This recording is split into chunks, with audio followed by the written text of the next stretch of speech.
reaction, y'all. Reaction comedy. Comedy, reaction, comedy, reaction.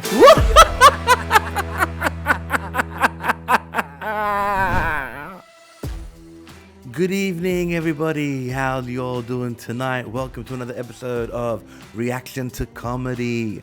All right, I'm your host, Magic Leb. Please be sure to subscribe to my YouTube channel at Magic and Dairy, and you can also follow me on my Instagram comedy channel, which is Famed Comedy Spot BH. Now, tonight's going to be a very interesting episode. Now, we've done sketches. We've been watching some sketches. We've been watching some good old stand-up comedians. Tribute to our dear departed Matthew Perry on our last episode. This episode, I'm going to take you way back to the early 80s, where Eddie Murphy first appeared on the Johnny Carson Show doing his stand-up bit. I was 3 years old when this came out, so I would have had no idea. But if I was an adult watching this and I saw Eddie perform for the first time, as if people couldn't predict this man is going somewhere, this man has got it, this man is going to be famous one day.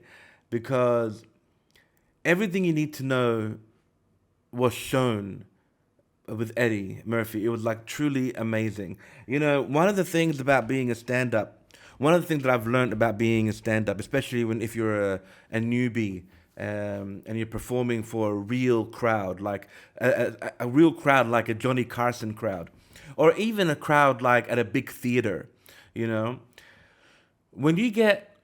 if you're in the middle of your bit, like if you're like 3-4 minutes into your routine, and after those 3-4 minutes, the crowd just doesn't stop clapping. Like they're clapping as if you finished, but you're just getting started. But when there's that 10-20 second pause of them just clapping, because you had them laughing the whole 2-3 minutes that you started, and they took a break to just clap and laugh, before you can continue the rest of your routine. When you have that moment, that pausing moment, that's when you know you've made it as a comedian. You really make it as a comedian. I've noticed that when I watch a lot of stand-up, I noticed that. You know, like I've seen comedians, they do their bit and they leave. They get a few chuckles in between and that's it. But when a crowd just stops to applaud you and you haven't even gone halfway through your routine, you've made it. You know you've made it. And I think it happens with Eddie in this. It also happened with Louis Anderson as well when he first performed for Johnny Carson. I'm going to find that video and maybe do an episode of Anderson. He was fantastic. So anyway, enough me selling it. All right. I'm a huge Eddie Murphy fan. All right. I mean, and I only found out about Richard Pryor because of Eddie Murphy. Eddie Murphy was more my generation. And when he was talking about Richard Pryor in, I believe it was in Raw, that's when I had to learn more about Richard Pryor. I started watching Richard Pryor stuff. And then when Richard Pryor was talking about Red Fox, I had to find out what Red Fox was all about. It kept on going back. But anyway, enough is enough. Let's get to it. All right, this is Eddie Murphy live at the Johnny Carson Show. I think it was back in 82, 83. Let's have a look. If you have watched Saturday Night Live the past few months, you already know my next guest. He's emerged as one of the brightest lights of the cast on that show, and this is his first time on the Tonight program. Would you welcome Eddie Murphy? 82. Eddie? Wow, New Year's Day.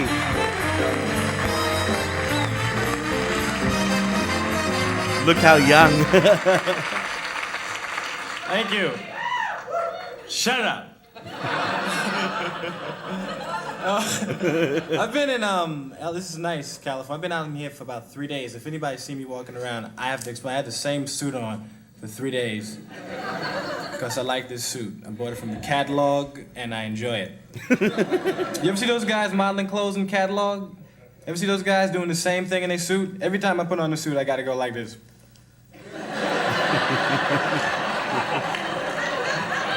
I was just outside, standing in the front going. You know? Anybody ever see those guys that model their underwear in these books? And they smile while they're doing it, they stand out there going. You notice how when he stops, he addresses, not only is he addressing the crowd, but he also addresses the camera. You know what I mean? He's looking to the people at home. I mean, that's pretty damn awesome. You know what I mean? Like, you know, he's there for the crowd and he's there for the people at home. Anyway, let's get back to it. Did you notice these guys never have no bulge? You ever check that out? And they're standing there in front of millions of people, smiling. First of all, if I didn't have no bulge, I would not be modeling no underwear. That's the moment I'm talking about. That And moment. second of all, I damn sure wouldn't be smiling. I might be modeling like this. You know, Johnny said something about buckwheat a little earlier. He was talking about buckwheat. And I did buckwheat on my show, right? And the name buckwheat, I started thinking, right? I'm from a predominantly black family. Duh. And I have yet to run into a relative named Buckwheat at a cookout, you know? You can't just walk off the streets and walk up to somebody and say, hey, how you doing? My name's Tom, what's yours? Oh, my name's Buckwheat, man, nice to meet you. Yeah, Buckwheat, that's my name. No, I'm serious. I ain't got no last name, Buckwheat, that's it. I'm serious. You don't believe me? Ain't that right, Stymie? Hey, this is my brother Stymie over here. And don't even want you to meet my other brother, hold on. Farina! Yeah, Buckwheat and Farina. You know how most people name after their father?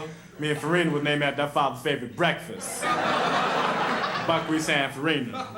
My mama named all the kids after cereal, man. That's my little sister over there. Her name's Shredded Wheat. Yeah, and those are my twin brothers over there, Quisp and Quake. Right there. And that's my littlest brother right there. He's a little slower than everybody else. His name is Special K. That's just genius. That's my big sister. She a prostitute. Her name is Trix.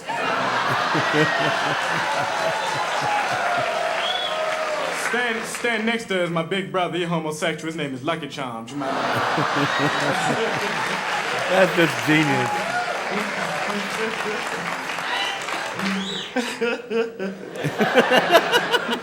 I'm gonna quit show business. Making my announcement. I'm gonna become a Secret Service man. It's the truth. Because they have no black Secret Service men. And we would make better Secret Service men than white people, truthfully. Because we're more menacing. We are. See, we have a different rhythm to us. We see somebody that looks suspicious, we just walk over to the guy and say, excuse me, man, you crowding Mr. President.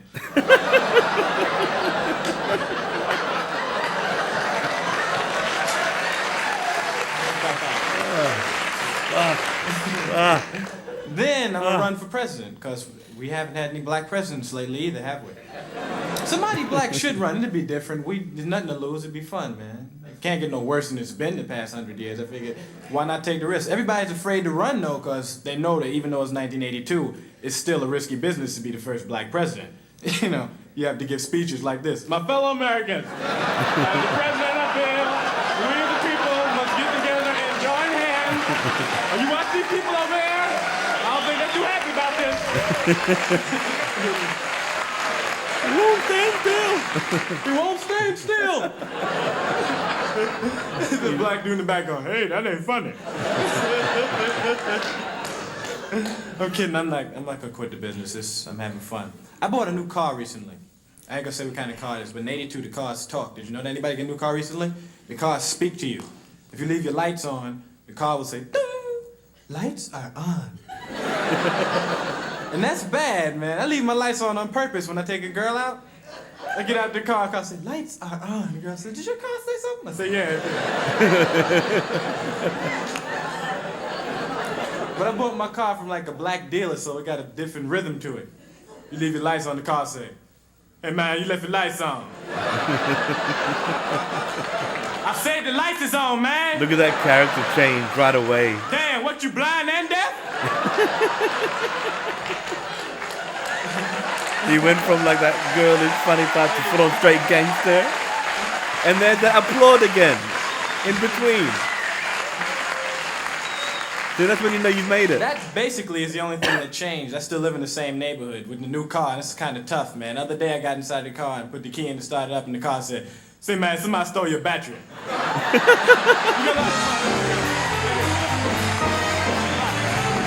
Oh, that was great.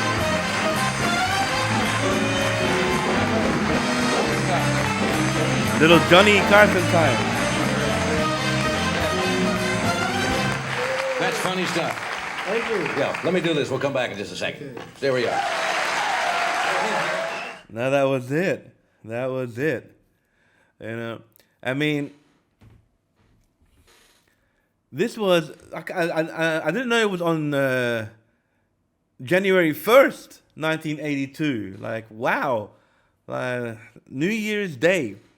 You know, I mean, to do this kind of bit in 1982, just imagine how fresh, how new, how wonderful to witness that for the first time. You know, when you watch him, like, he was already an experienced comedian. He was probably, how old do you think he would be? He was probably be in his early 20s, 22 maybe, 23 tops, all right? And he'd been doing comedy since he was 15, 16. But you can tell how experienced he was, how confident he was, even though this was his first time on Johnny Carson, which is a big, big, big deal, you know? But when you notice, when he comes in, he works the crowd. The first thing he says to them was, "Shut up!" And they laughed. They just knew how his presence was. They, obviously, seeing him on Saturday Night Live. And he works with the crowd. He works with the camera. The facial expressions when he's imitating people, you know, right? He goes from when he's doing his routine, then he's imitating someone, then he goes straight to gangster face. I mean, to do all of that just like one after the other, without breaking character. I mean, yeah, he laughed in between, but I think even his laugh in between is a little break that he wants to take before he starts up with his other part of his routine, you know? I mean, I've noticed that when I was on stand-up, like, you know, when I do stand-up, when I first started, I was telling my jokes really quickly, one after the other, and, you know, I even saw myself on video because I recorded myself to see how it was, and it was terrible. I mean, I got laughed and everything. It was a successful night, but I learned to really, really take your time, you know. So, and the way Eddie Murphy, just how he paced his jokes from one to the other, timing was perfect, confident as hell. He did that was a good 5.5 to 6 minutes we just saw, all right, and it was just amazing. There was just so much you can learn, you know, just by watching. You know, of course, material has to come from you, and it's not easy sometimes to come up with some funny stuff, but it's also really about delivery. But more importantly, it's all about your presence as well. You know what I mean? I've seen many comedians come out with different types of presence. Sometimes they come out like really energetic and, you know, working the crowd and screaming, woo, hollering before, and then they get into it. And some are just cool and calm and mellow, you know. Some of them are very flamboyant, you know. But all of that, even their attitude towards it, is all part of their persona, and it's all part of their routine. And I just love watching them and studying them. You know, I mean, if I can just achieve 100% of their accomplishments, I mean, I'll consider myself the luckiest person on earth. And it was just so great to watch. I mean, Eddie Murphy, 82. I mean, I predicted some of these jokes because some of the stuff that he did here was early Delirious stuff. The stuff that he does in Delirious, which, of course, in Delirious was a lot more controversial, you know, because it was an R-rated show and he could curse. You can't curse on Johnny Carson. Well, you could, but it was kind of frowned upon in those days, you know. So it was Eddie, but not raw Eddie, but it was still Eddie, and it was still great. It was still fun. I mean, Eddie Murphy can do PG comedy, and he can do R-rated comedy, and he has proven that you don't have to curse to be funny, but it is funny to curse. I'll just say that, especially when it works on a routine that you're working on. Anyway, that is my take on tonight's episode of Reaction to Comedy. Eddie Murphy was great, and please tune in next time. If you guys have anybody that you think that I should react to, it doesn't just have to be stand-up, it can be a sketch, a funny-ass commercial. It doesn't really matter. As long as there's comedy in it, let me know. Put it on the suggestion. Subscribe to my channel at Majid and Dairy on YouTube and on my Instagram, Famed Comedy Spot BH. I've been your host, Magic Leb, and I hope to see you again soon. Yeah, reaction, y'all. Reaction comedy. Comedy, reaction, comedy, reaction.